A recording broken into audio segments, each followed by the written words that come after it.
তাহলে এবারে আমরা দেখে নেব present indefinite tense.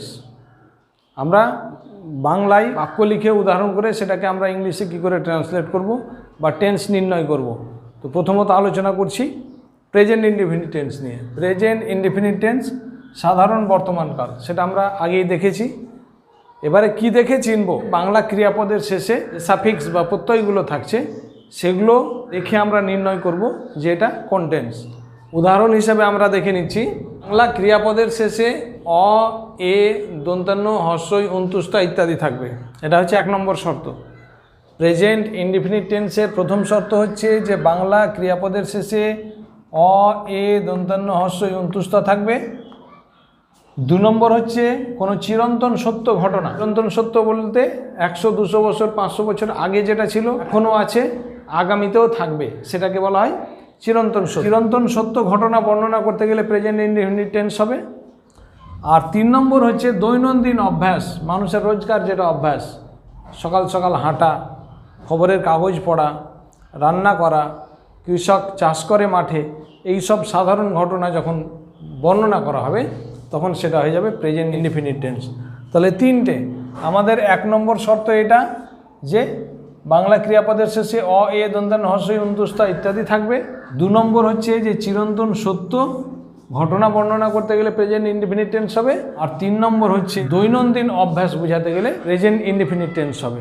Present indefinite টেন্সের ইংরেজি যখন ট্রান্সলেট করব আমরা, তখন সেটা কিভাবে করব আমরা দেখে নিচ্ছি।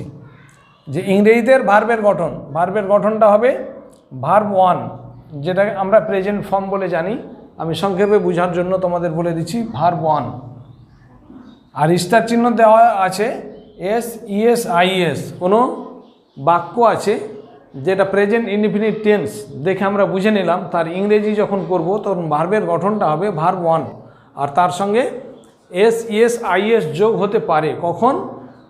সাবজেক্ট, দেখো স্টার মার্ক দেওয়া আছে, সাবজেক্ট যদি 3rd পারসন সিঙ্গুলার নাম্বার হয়। সাবজেক্ট 3rd পারসন সিঙ্গুলার হলে এস, ইএস, আইএসটা যোগ হবে, অন্যথায় কিন্তু নয়। 3rd পারসন সিঙ্গুলার সাবজেক্ট কোনগুলো সংক্ষেপে আমি এখানে একটু উল্লেখ করে দিলাম। হি, সি, ইট আর পৃথিবীর যে কোনো একটি ব্যক্তি বা বস্তু, এটি হচ্ছে 3rd পারসন সিঙ্গুলার নাম্বার। তাহলে সাবজেক্ট যদি 3rd পারসন সিঙ্গুলার নাম্বার হয় তাহলে তাকে ট্রান্সলেট করার সময় ইংরেজিতে যে ভার্বের গঠন ভার্ব 1 বা প্রেজেন্ট ফর্ম হবে, তার সাথে এস, ইএস বা আইএস যোগ হবে। এবার উদাহরণে আমরা চলে যাচ্ছি। কতগুলো বাংলা বাক্য এখানে লিখে রেখেছি তোমাদের সুবিধার্থে। এই বাক্যগুলোকে নোট ডাউন করবে, আর আমার কথা যদি ফলো করে তাহলে এখানে দেখতে পাবে যে ইংরেজিটা কিভাবে লেখা হচ্ছে। আমাদের ভিডিও 1 যেটা টাইপ অফ সেন্টেন্স বা সেন্টেন্স কাকে বলে, সেখানে আমরা আলোচনা করেছি বাক্যের গঠন। তো সেই বাক্যের গঠন ওখানেই জানা আছে আমাদের। তো সর্বপ্রথম আমরাকে খুঁজে বের করতে হয় ভার্ব। তাহলে খাই, এটা হচ্ছে ভার্ব বা ক্রিয়া। তাহলে মূল ভার্ব হচ্ছে খাওয়া। আমি যদি এটাকে বাংলায় বর্ণ বিশ্লেষণ করি তাহলে খাই শেষে হর্ষইকার পাবো। আমার এখানে এই যে এই ফর্মুলার সঙ্গে কিন্তু মিলছে হর্ষইকার। তাহলে খাই হর্ষইকার আছে, তাহলে আমরা এখান থেকে জানতে পেরে যাচ্ছি যে এটা হচ্ছে present indefinite tense. Present indefinite টেন্সে ভার্বের গঠন বলা আছে ভার্ব 1। তাহলে আমরা কি করব? প্রথমে সাবজেক্ট, খাওয়ার কাজ যে করবে সে হবে সাবজেক্ট, খাওয়ার কাজ করছে আমি, তাহলে ইংরেজি লিখব আই। তারপরে বলছে খাই, তাহলে খাওয়া ইংরেজি ভার্ব 1, সাবজেক্ট এটা 3rd পারসন সিঙ্গুলার নয়, এর মধ্যে পড়ছে না, সুতরাং ইট বসলো। তারপরে রাইস এটা অবজেক্ট, এটা বসে গেল, এটা হয়ে গেল উত্তর। তুমি বই পড়ো, তাহলে পড়ো এটা হচ্ছে ভার্ব বা ক্রিয়াপদ। শেষে কিন্তু দেখো ডাবিন্ডরার সঙ্গে কিন্তু অযোগ আছে। বাংলায় বর্ণ বিশ্লেষণ করো যদি পড়া যায়, তাহলে এই যে পড়ো এটার যদি বর্ণ বিশ্লেষণ করা হয় তাহলে লেখা থাকে প হসন্ত যোগ অ যোগ ডাবিন্ডরায় হসন্ত যোগ অ। তাহলে এর শেষে কিন্তু অ এটা আছে, তাহলে অ এই যে এখানে আছে, সুতরাং এটা পড়ে যাচ্ছে কোথায়? প্রেজেন্ট ইনডিফিনিট টেন্সে। তো প্রেজেন্ট ইনডিফিনিট টেন্সে তাহলে এর ইংরেজি করলে কি হবে? সাবজেক্ট আছে তুমি, তাহলে এখানে লিখব ইউ। পড়ো ইংরেজি read, Yuta 3rd person singular নয়, সুতরাং এস যোগ হলো না। তুমি পড়ো, কি পড়ো? বুক। বই, তুমি বই পড়ো, তাহলে এটা হয়ে গেল। সে রান্না করে, তাহলে রান্না করা ইংরেজি কুক।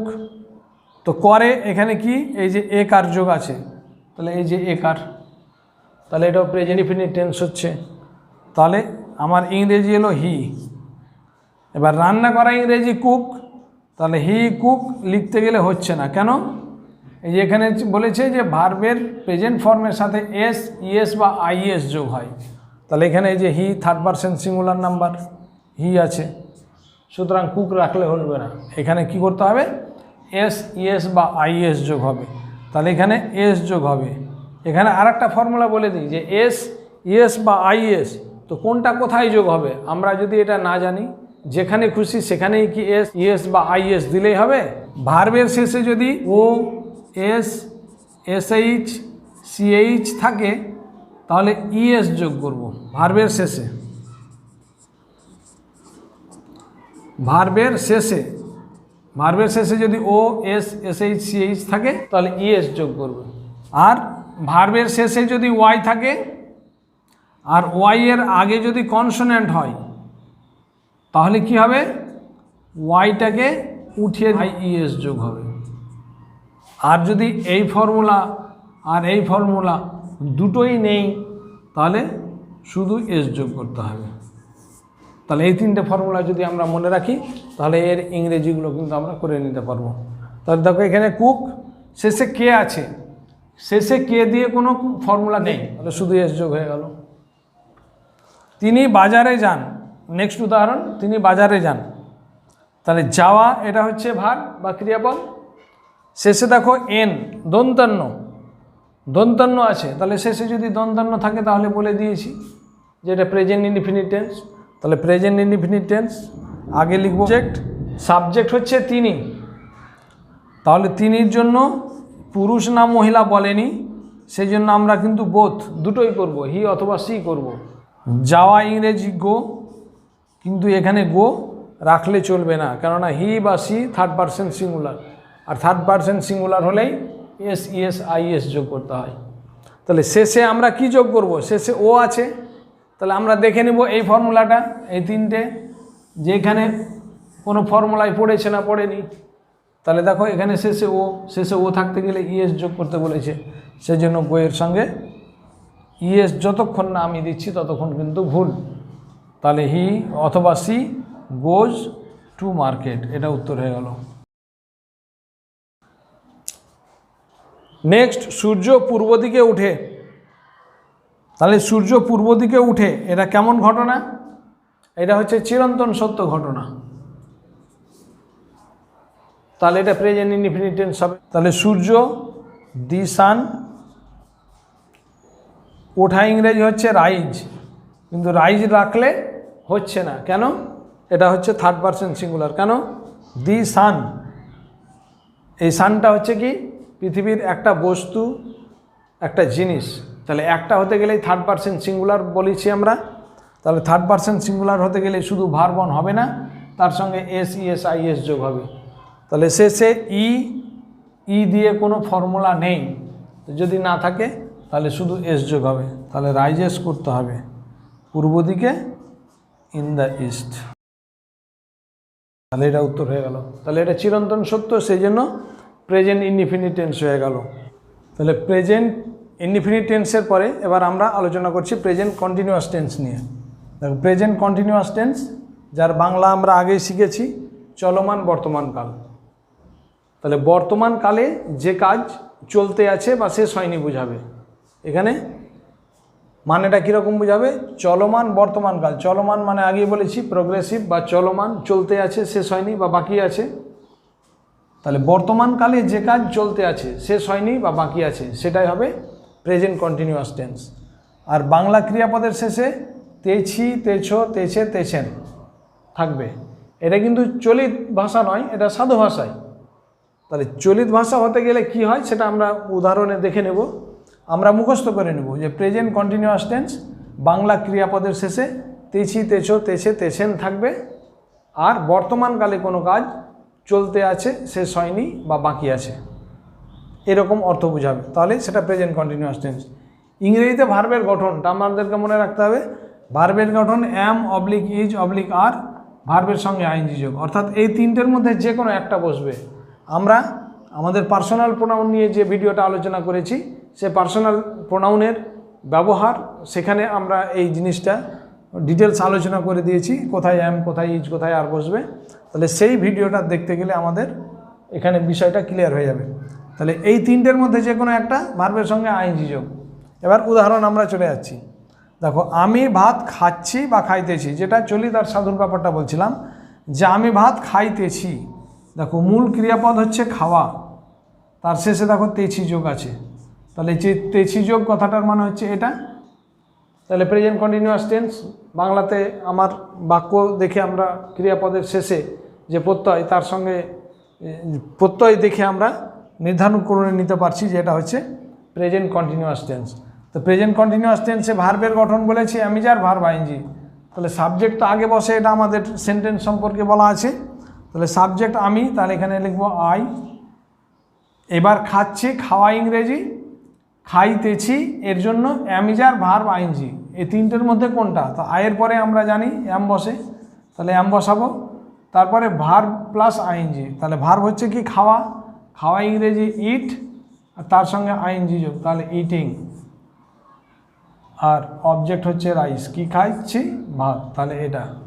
তাহলে আই অ্যাম ইটিং রাইস, এটা আমার ট্রান্সলেট হয়ে গেল, বা টেন্স। এটা হচ্ছে টেন্স, ক্রিয়ার কাল। ক্রিয়াপদের শেষে কি আছে সেটার দেখে আমরা টেন্সটাকে নির্ণয় করব।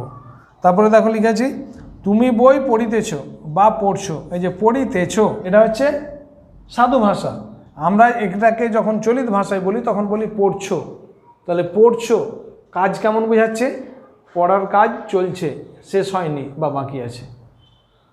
তাহলে পড়িতেছ, এই যে তেছো আছে, তাহলে এটা কার সঙ্গে গেল? এই যে তেছো, তাহলে এটা আমার হয়ে গেল। তাহলে প্রেজেন্ট কন্টিনিউয়াস টেন্স। এবার তুমি, তুমির জন্য ইউ, আর ইউ এর পরে অ্যামিজারের যে কোনো একটা, তাহলে কোনটা বসবে? ইউ এর পরে আর বসে আমরা জানি, তাহলে আর। আর পড়া ইংরেজি হচ্ছে রিড, কিন্তু রিড রাখলে তো চলবে না, আইএনজি যোগ করতে হবে, আমাকে ফর্মুলা বলে দিচ্ছে। তাহলে ইউ আর রিডিং, কি পড়ছো? বই। তাহলে এ বুক আমরা দিতে পারি, বা শুধু বুক দিতে পারি। ইউ আর রিডিং এ বুক, মানে তুমি একটি বই পড়িতেছো। তাহলে এটা হয়ে গেল। 3 নম্বর উদাহরণ এসো দেখে নিই। সে রান্না করিতেছে বা করছে। করিতেছে এটা হচ্ছে সাধু ভাষা, আর করছে এটা হচ্ছে চলিত ভাষা। তাহলে করিতেছে, দেখো এখানে তেছে আছে, এই যে তেছে, তাহলে এটা আমার হয়ে গেল করিতেছে। আর বা করছে, তাহলে রান্না করার কাজ চলছে, শেষ হয়নি বা বাকি আছে, তাহলে কন্টিনিউয়াস টেন্স। সেটা হি অথবা সি আমরা করব, যেহেতু এখানে আমার পুরুষ বা মহিলা উল্লেখ করেনি, সেই জন্য আমরা দুটোই ব্যবহার করব।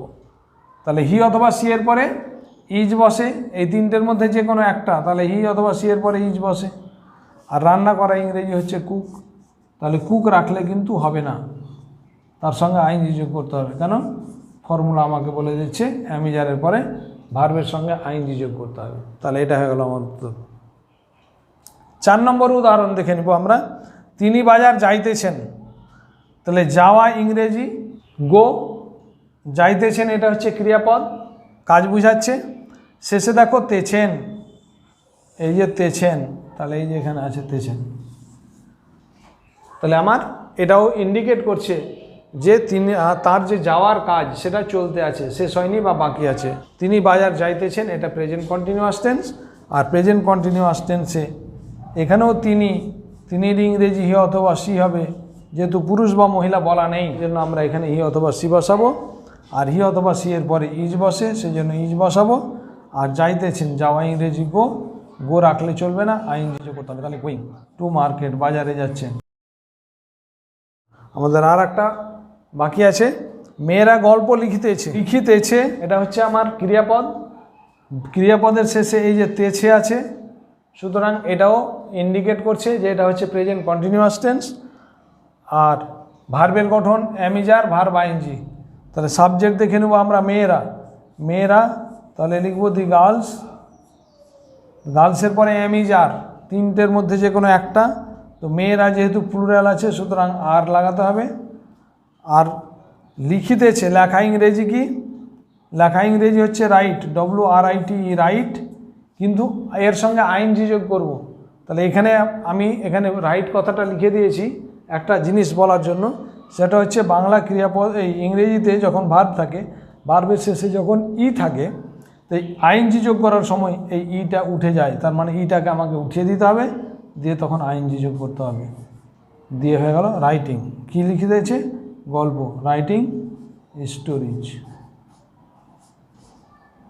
মেয়েরা গল্প লিখে দিয়েছে। Am is are verb ING, এই যে are ING, is cooking, is going, are writing. তাহলে এই কটা হচ্ছে আমার প্রেজেন্ট কন্টিনিউয়াস টেন্সের উদাহরণ। তাহলে এই জিনিসটা যদি আমরা মনে রাখি, এইরকম বাংলা ক্রিয়াপদের শেষে যখনই তেছি, তেছো, তেছে, তেছেন থাকবে, তার মানে ওটা বোঝাচ্ছে যে ক্রিয়াপদের কাজটি এখনও শেষ হয়নি, বাকি আছে বা চলতে আছে, কাজটা ইন প্রগ্রেস, সেই জন্য এটাকে প্রগ্রেসিভ টেন্সও বলা হয়, প্রেজেন্ট কন্টিনিউয়াস টেন্স বা প্রগ্রেসিভ টেন্স। আমরা এইভাবে এম ইজ আরের যে কোনো একটা আর ভার্বের সঙ্গে আইএনজি যোগ করে আমরা প্রেজেন্ট কন্টিনিউয়াস টেন্স করতে পারবো। এবারে আমরা দেখে নেব present perfect tense. Present perfect tense, যার বাংলা আমরা আগে শিখেছি পুরাঘটিত বর্তমানকাল। কেমন অর্থ বোঝাবে? বাংলা ক্রিয়াপদ দ্বারা বর্তমানকালের কাজ পুরোপুরি ঘটে যাওয়া বোঝাবে, তার মানে বাকি থাকবে না। কন্টিনিউয়াসে কি শিখলাম? কাজ কমপ্লিট হয়নি, বাকি আছে, কিন্তু এবারে কমপ্লিট হয়ে গেছে, বাকি নেই, সেরকম অর্থ বোঝাবে। আর কি?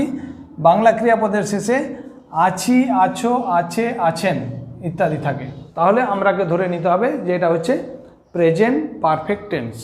আর প্রেজেন্ট পারফেক্ট টেন্সে ভার্বের গঠনটা কী হবে? হ্যাজ, হ্যাভ, ভার্ব 3, হ্যাজ অথবা হ্যাভ দুটোর মধ্যে যে কোনো একটা, আর ভার্ব 3 আমি লিখেছি বোঝার সুবিধার্থে, যেটা আমরা পাস্ট পার্টিসিপল ফর্ম বলে জানি, সেটাকে আমি এখানে ভার্ব 3 হিসেবে উল্লেখ করেছি। তাহলে হ্যাজ, হ্যাভ, ভার্ব 3 এটা হচ্ছে প্রেজেন্ট পারফেক্ট টেন্সের ভার্বের গঠন ইংরেজিতে। তাহলে আমরা উদাহরণটা এবার এখানে দেখে নেব যে আমি ভাত খাইয়াছি, আমি একই রকমের সাবজেক্ট এবং ভার্ব রেখেছি, ক্রিয়াপদের শেষে সাফিক্স যেটা আছে সেটা পরিবর্তন হয়ে যাওয়ার কারণে যে টেন্স পরিবর্তন হয়ে যাচ্ছে, তাহলে পরিষ্কারভাবে বুঝতে পারবে। দেখো, আমি ভাত খাইয়াছি, তাহলে খাওয়াটা হচ্ছে ভাত, শেষে কিন্তু আছি কথাটা যোগ আছে, তাহলে এই যে আছি, তাহলে এটা আমাকে বলে দিচ্ছে এটা হচ্ছে প্রেজেন্ট পারফেক্ট টেন্স। তাহলে প্রেজেন্ট পারফেক্ট টেন্স ভার্বের গঠন কি? সাবজেক্টের পরে হ্যাজ, হ্যাভ, ভার্ব 3, সাবজেক্ট আমি, তাহলে আই, আর হ্যাজ, হ্যাভ, আয়ের পরে হ্যাজ, হ্যাভের মধ্যে হ্যাভ বসে, তাহলে হ্যাভ বসাবো, আর খাইয়াছি, খাওয়া ইংরেজি হচ্ছে ইট, তার 3 নম্বর ফর্ম, তাহলে ইটেন। যতক্ষণ না 3 নম্বর ফর্ম লিখছি ততক্ষণ আমার উত্তরটা হচ্ছে না, তাহলে ইটেন, খেয়েছি কি ভাত, সুতরাং rice, I have eaten rice. এটা হয়ে গেল আমার প্রেজেন্ট পারফেক্ট টেন্সের প্রথম উদাহরণ। দ্বিতীয় উদাহরণে চলে আসছে এবার, তুমি বই পড়িয়াছো, তাহলে পড়িয়াছো এটা হচ্ছে ভাত, তার মধ্যে আছো, তাহলে এই যে আছো, তাহলে এটা আমাকে বলে দিচ্ছে কেমন মানে বোঝাচ্ছে, তোমার বই পড়ার কাজ পুরোপুরি কমপ্লিট হয়ে গেছে, সেই জন্যই বলছি পড়িয়াছো, পড়ার কাজ কমপ্লিট। মানের দিক থেকে যদি ধরতে যাই তাহলে পারফেক্ট, ক্রিয়াপদের শেষে লেখা আছে আছো, সুতরাং এটাও আমাকে বলে দিচ্ছে যে প্রেজেন্ট পারফেক্ট। তাহলে সাবজেক্ট ইউ, তুমি, সেই জন্য ইউ, ইউ এর পরে হ্যাজ, হ্যাভের মধ্যে হ্যাভ বসে, সেই জন্য হ্যাভ বসাবো, আর পড়া ইংরেজি রিড, আর তার 3 নম্বর ফর্ম ইউ হ্যাভ রেড, বুক বা বুকস যেটা খুশি আমরা লিখতে পারি, তাহলে ইউ হ্যাভ রেড এ বুক, তুমি একটি বই পড়িয়াছো, মানে পড়ার কাজ কমপ্লিট। এবার 3 নম্বর দেখো, সে রান্না করিয়াছে, তাহলে এটা হচ্ছে ভাত, রান্না করিয়াছে মানে কি, রান্না করার কাজ পুরোপুরি কমপ্লিট, সেই জন্য এটা হচ্ছে প্রেজেন্ট পারফেক্ট টেন্স। বাংলা ক্রিয়াপদের শেষে দেখছি লেখা আছে আছে, তাহলে এই যে আছে, তাহলে এটা আমাকে আবার বলে দিচ্ছে যে এটা হচ্ছে প্রেজেন্ট পারফেক্ট টেন্স। তাহলে হি অথবা সি, আমার ছেলে বা মেয়ে উল্লেখ করা নাই, তাহলে হি অথবা সি, আর এরপরে হ্যাজ বসে, থার্ড পারসন সিঙ্গুলারে হ্যাজ বসে, সুতরাং হি অথবা সি এর পরে হ্যাজ, আর রান্না করা ইংরেজি কুক, কিন্তু কুক লিখলে হবে না, এর 3 নম্বর ফর্ম করতে হবে। তো আমরাকে এটাও জেনে রাখতে হবে যে 3 নম্বর ফর্ম ইডি যোগ করলে হয়ে যায়, তাহলে হি অথবা সি হ্যাজ কুকড, সে রান্না করিয়াছে, এটা হয়ে গেল প্রেজেন্ট পারফেক্ট টেন্স। তারপরের উদাহরণ 4 নম্বর উদাহরণ দিব, তিনি বাজার গিয়াছেন, তাহলে যাওয়া ইংরেজি হচ্ছে গো, এটা হচ্ছে ভার, গিয়েছেন, শেষে আছেন, তাহলে এই যে আছেন তার মানে তিনার বাজার যাওয়ার কাজ পুরোপুরি কমপ্লিট। সুতরাং তিনি বাজার গিয়েছেন, ইংরেজিটা ট্রান্সলেট করব, তখন আবার লিখব তিনি, তিনি ইংরেজি হি অথবা সি, পুরুষ বা মহিলা আমাকে বলেনি সেজন্য আমি লিখব।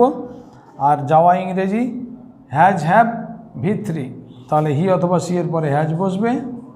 আর গো হচ্ছে ভার্বের 1 নম্বর ফর্ম, কিন্তু 1 নম্বর ফর্ম লিখলে আমার চলবে না, আমাকে ভার্বের 3 নম্বর ফর্ম করতে হবে। তাহলে হি অথবা she has gone to market, এটা হয়ে গেল আমার 4 নম্বর উদাহরণ। শেষ উদাহরণ লেখা আছে মেয়েরা গল্প লিখিয়াছে, লিখিয়াছে মানে কি লেখার কাজ কমপ্লিট, সুতরাং এটা হয়ে গেল পারফেক্ট টেন্স। তাছাড়া শেষে দেখছি আমরা আছে কথাটা লেখা আছে, তাহলে এটা হয়ে গেল আমার present perfect tense. Present perfect টেন্সে সাবজেক্টের পরে ভার্বের হ্যাজ হ্যাভ বসাবো, দিয়ে 3 নম্বর ফর্ম বসাবো। তো মেয়েরা, মেয়েরা ইংরেজি করব the girls, the girls plural, সুতরাং এখানে এরপরে হ্যাভ বসবে, হ্যাভ বসার পরে ভার্বের 3 নম্বর ফর্ম, লেখা ইংরেজি রাইট, তার 3 নম্বর ফর্ম হচ্ছে রিটেন বা past participle form written, the girls have written stories. এই হয়ে গেল আমাদের প্রেজেন্ট পারফেক্ট টেন্স, পুরা ঘটিত বর্তমান কাল। বর্তমান কালের কাজ পুরোপুরিভাবে ঘটে গেছে বা কমপ্লিট হয়ে গেছে বা বাকি নেই, এরকম অর্থ বোঝাবে। বাংলা ক্রিয়াপদের শেষে আছি, আছো, আছে, আছেন থাকবে। আর ইংরেজিতে ভার্বের গঠনটা হবে হ্যাজ হ্যাভ ভিত্রি, হ্যাজ অথবা হ্যাভ সাবজেক্ট অনুসারে হ্যাজ হ্যাভ, আর তারপরে ভার্বের 3 নম্বর ফর্ম বা পাস্ট পার্টিসিপল ফর্ম। এই হ্যাজ হ্যাভ ভার্বের 3 নম্বর ফর্ম বা পাস্ট পার্টিসিপল ফর্ম ছাড়া প্রেজেন্ট পারফেক্ট টেন্স কল্পনা করা যায় না বা হবে না। এটা আমরা ফর্মুলা হিসাবে মনে রেখে দেবো যে হ্যাজ হ্যাভের পরে যদি আমি ভার্ব নিয়ে আসি তাহলে সর্বদাই কিন্তু পাস্ট পার্টিসিপল ফর্ম বা ভার্বের 3 নম্বর ফর্ম পড়তে হবে। তাহলে এবার আমরা আলোচনা করছি present perfect continuous tense. Present perfect continuous tense, যার বাংলা পুরা ঘটিত চলমান বর্তমান কাল। সংজ্ঞাটাই আমাদের বলেছিলাম যে পুরোপুরি ঘটে যাবে, আবার কন্টিনিউয়াস মানে চলতেও থাকবে। কেমন করে সেটা আমরা উদাহরণে এখানে দেখে নেব।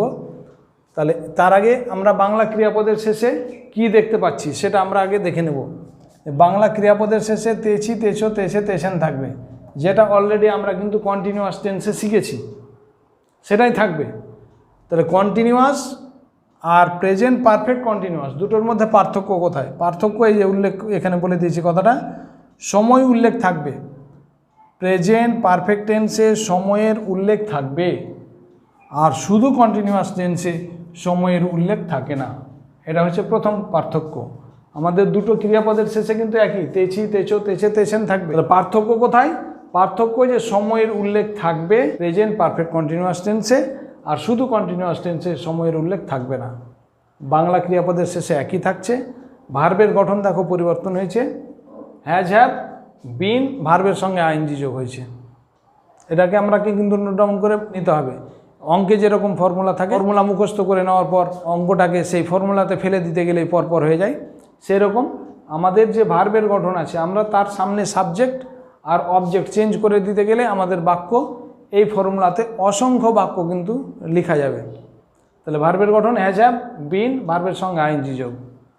আমি এখানে সংজ্ঞাটা একটু বলে দিয়েছি যে বর্তমান ক্রিয়াপদ দ্বারা বর্তমানকালের কাজ পূর্বে শুরু হয়ে কিছুক্ষণ সম্পূর্ণ হয়েছে আর বলার মুহূর্তেও চলছে, তাহলে সেটা হবে প্রেজেন্ট পারফেক্ট কন্টিনিউয়াস টেন্স। উদাহরণ দিয়ে দিচ্ছি যে আমি 2 ঘন্টা যাবৎ গল্পটি পড়িতেছি।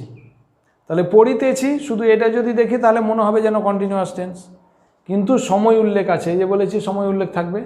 তাহলে 2 ঘন্টা যাবৎ, তাহলে এই যাবৎ সময় উল্লেখটা আমাকে বলে দিচ্ছে যে এটা present perfect continuous tense. Next উদাহরণ, তুমি 5 দিন ধরে জ্বরে ভুগিতেছ।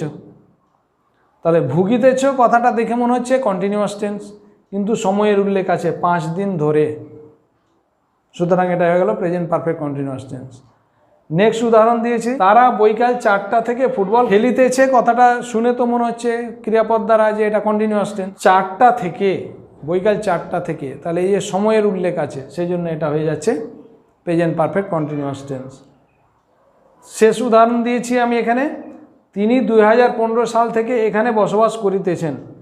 তো করিতেছেন এইটা দেখে মনে হচ্ছে যেন এটা শুধু কন্টিনিউয়াস টেন্স, কিন্তু না, এটা সময় উল্লেখ আছে 2015 সাল থেকে, সেই জন্য এটা হয়ে যাচ্ছে প্রেজেন্ট পারফেক্ট কন্টিনিউয়াস টেন্স। এখানে দুটো কথা বলে দিই, যে 2 ঘন্টা যাবত আর 5 দিন ধরে, তাহলে সময়ের উল্লেখ আছে, সেই জন্য এটা হয়ে যাচ্ছে। এই ক্ষেত্রে আমরা যখনই যাবত বা ধরে, তখন আমরা যে প্রিপোজিশনটা ব্যবহার করব সেটা হবে ফর। এই দুটোর জন্য আমরা প্রিপোজিশন যেটা ব্যবহার করব সেটা হবে ফর। এটা আমাদের প্রিপোজিশনে বসাতেও কাজে লাগবে। আর এখানে বৈকাল 4টা থেকে, আর এখানে লেখা আছে 2015 সাল থেকে, সচরাচর থেকে পার্টিকুলার পয়েন্ট অফ টাইম। আমার সঙ্গেই বলা আছে যে কাজ পূর্বে শুরু হয়েছিল, যে মুহূর্তে বলা হচ্ছে ওই মুহূর্ত পর্যন্ত কাজ কিছুটা কমপ্লিট, পূর্বে শুরু হয়ে কিছুক্ষণ সম্পূর্ণ হয়ে গেছে, আর যে মুহূর্তে বলা হচ্ছে সেই মুহূর্তেও চলছে। তাহলে আমি যদি বলি 2015 সাল থেকে এখানে বসবাস করিতেছেন, তাহলে 2015 থেকে 2021 পর্যন্ত তেনার বসবাস করা কমপ্লিট, আর 21 সালেও তিনি বসবাস করিতেছেন। তাহলে যে মুহূর্তে কাজ স্টার্ট হবে সেই টাইমটা যদি উল্লেখ থাকে, তাহলে সেখানে প্রিপোজিশন বসাতে হয় ফ্রম, FROM, ফ্রম, অথবা since, SINCE, since. Particular point of time তখন হবে ফ্রম বা সিন্স, আর যখন যাবত বা ধরে তখন ফর। পার্টিকুলার পয়েন্ট তার মানে থেকে বোঝাবে তখন। তাহলে এবার আমরা এটাকে ট্রান্সলেট করে দেখে নিচ্ছি যে 2 ঘন্টা যাবত গল্পটি পড়িতেছেন। ভার্বের গঠন আমাদের হ্যাজ, হ্যাভ, বিন, ভার্বের সঙ্গে আইএনজি যোগ। তাহলে সাবজেক্ট আছে আমি, তাহলে আই লিখব। হ্যাজ হ্যাভের মধ্যে বসে আমরা জানি যে হ্যাভ, বিন বসাতে বলেছি তাহলে বিন বসবে। আর ভার্ব হচ্ছে কোনটা? পড়া, রিড, তাহলে রিড রাখলে চলবে না, তার সঙ্গে আইএনজি যোগ, রিডিং, তাহলে আই হ্যাভ বিন রিডিং। এবার সময় যে উল্লেখ আছে 2 ঘন্টা যাবত, তাহলে যাবত বা ধরে হতে গেলে ফর বসে, তাহলে আইএনজি যোগ করার পরে আমরা ফর কথাটা বসাবো। ফর বসিয়ে বলা হয়েছে কত? 2 ঘন্টা যাবত, তাহলে 2 আওয়ার্স সময়টা উল্লেখ হয়ে গেল। তাহলে এখানে আমরা ফর কথাটা ব্যবহার করলাম। নেক্সট উদাহরণ, তুমি 5 দিন ধরে জ্বরে ভুগিতেছ। তাহলে তুমি সাবজেক্ট, তুমির জন্য ইউ করব। হ্যাজ হ্যাভের মধ্যে বসবে কোনটা? হ্যাভ, তাহলে হ্যাভ বসাবো। বিন বসে, বিন বসাবো। তারপরে ভার্বের সঙ্গে আইএনজি যোগ। ভার্ব এখানে আছে কি? ভোগা হচ্ছে সাফার, তাহলে সাফারের সঙ্গে আমাকে আইএনজি যোগ করতে হবে, সাফারিং। আর এখানে আছে আবার কি? ধরে, 5 দিন ধরে, ধরে বা যাবত, এটার জন্য আমরা শিখলাম ফর, তাহলে এখানে দিতে হবে ফর, অর্থাৎ 5 দিন, তাহলে ফর 5 ডেজ। এবার নেক্সট উদাহরণ, তারা বৈকাল 4টা থেকে ফুটবল খেলিতেছে। তাহলে খেলিতেছে শব্দটা শুনে মনে হবে যেন কন্টিনিউয়াস টেন্স, কিন্তু সময় উল্লেখ আছে যে 4টা থেকে, বৈকাল 4টা থেকে। তাহলে থেকে এর জন্য আমরা কি করতে হবে? ফ্রম বা সিন্স, তাহলে ফরের জায়গায় কিন্তু এবার ফ্রম বা সিন্স। আর যেহেতু সময় উল্লেখ আছে সুতরাং প্রেজেন্ট পারফেক্ট কন্টিনিউয়াস। তাহলে ভার্বের গঠনটা হ্যাজ, হ্যাভ, বিন, ভার্বের সঙ্গে আইএনজি যোগ। তাহলে তারা, তারার জন্য আমরা সাবজেক্ট লিখব দে, আর দের পরে আমাদের হ্যাজ হ্যাভের মধ্যে বসবে হ্যাভ। তারপরে বলেছে বিন, তাহলে বিন বসাবো। আর খেলা ইংরেজি হচ্ছে প্লে, সেই জন্য প্লে, কিন্তু তার সঙ্গে আইএনজি যোগ করতে হবে, তাহলে প্লেয়িং। এবার থেকে আছে সেই জন্য আমরা বললাম ফ্রম বা সিন্স, তাহলে আমরা এখানে ফ্রম বসিয়ে দিচ্ছি। ফ্রম বৈকাল 4টা, তাহলে ফ্রম 4 PM, এই কথাটা লিখলে আমার এটা হয়ে গেল। নেক্সট আছে তিনি 2015 সাল থেকে এখানে বসবাস করিতেছেন। তাহলে 2015 সাল থেকে এখানে বসবাস করিতেছেন। করিতেছেন এটা শুনে মনে হচ্ছে আমার কন্টিনিউয়াস টেন্স, কিন্তু সময়ের উল্লেখ আছে 2015 সাল থেকে, তাহলে এটা আমাকে বলে দিচ্ছে যে এটা প্রেজেন্ট পারফেক্ট কন্টিনিউয়াস টেন্স। আর ভার্বের গঠন সেই জন্য করতে হবে হ্যাজ, হ্যাভ, বিন, ভার্বের সঙ্গে আইএনজি যোগ। তাহলে তিনি পুরুষ না মহিলা বলেনি, সেই জন্য আমরাকে হি অথবা সি দুটোই ব্যবহার করতে হবে। আর হি অথবা সি এর পরে হ্যাজ বসবে, তাহলে এখানে হ্যাজ বসাবো। তারপরে বিন, তাহলে সেই জন্য এখানে বিন বসাবো। আর বসবাস করা ইংরেজি হচ্ছে স্টে, STAY, স্টে, কিন্তু এখানে আমাকে তার সঙ্গে আইএনজি যোগ করতে বলেছে, সেই জন্য এখানে আমরা আইএনজি যোগ করব। আর 2015 সাল থেকের ইংরেজি আমরা পড়লাম ফ্রম অথবা সিন্স। আমি এক জায়গায় ফ্রম বসালাম, তাহলে এই জায়গাতে সিন্স বসিয়ে দিচ্ছি, দুটোই আমরা বসাতে পারি। সিন্স কত 2015, তাহলে 2015। আর এখানে কথাটা ছুড়েছে, তাহলে স্টেইং হেয়ার, এখানে আমরা হেয়ার কথাটা বসাবো, সিন্স 2015। আমরা বুঝতে পেরে গেলাম যে ক্রিয়াপদের শেষে তেছি, তেছো, তেছেন এগুলো দেখে মনে হবে যেন এটা কন্টিনিউয়াস টেন্স, কিন্তু আমাদের সময় উল্লেখ আছে। সময় উল্লেখ 2 ঘন্টা যাবত 5 দিন ধরে বৈকাল 4টা থেকে বা 2015 সাল থেকে। তাহলে আমরা থেকে যদি পাই তাহলে সিন্স বা ফ্রম বসাবো, আর যদি যাবত বা ধরে হয় তাহলে ফর বসাবো। এটা আমরা মনে রেখে দেবো, আমাদের প্রপার পজিশন বসাতে যখন থাকে তখন আমরাকে সেই জিনিসটা সাহায্য করবে। দ্বিতীয় আরেকটা, এই ফর বা সিন্স এই কথাটা আমরা যদি মনে রাখি, এখানে আমাদের পরীক্ষায় পড়ে প্রপার ফর্ম অফ ভার্ব, তাহলে ভার্বের ফর্ম সঠিক বসাতে হবে। যদি আমরা ফর বা ফ্রম বা সিন্স দেখতে পাই যে আমার ফর, ফ্রম বা সিন্স আছে আর আমাকে প্রপার ফর্ম অফ ভার্ব বসাতে বলেছে, তার মানে অবশ্যই ওটা হবে প্রেজেন্ট পারফেক্ট কন্টিনিউয়াস টেন্স। আর পারফেক্ট কন্টিনিউয়াস টেন্সের জন্য আমাদের ভার্বের গঠন হচ্ছে এটা। তাহলে এখানে প্রপার ফর্ম অফ ভার্ব হিসেবে আমরা এই কথাটাকে ব্যবহার করব, তাহলে আমাদের উত্তরটাও সঠিক হবে। এভাবে আমরা প্রেজেন্ট টেন্সের যে 4টা পার্ট বা ভাগ, সেই 4টা আলোচনা করলাম। আমাদের পরবর্তীতে পাস্ট টেন্স নিয়ে আলোচনা করব।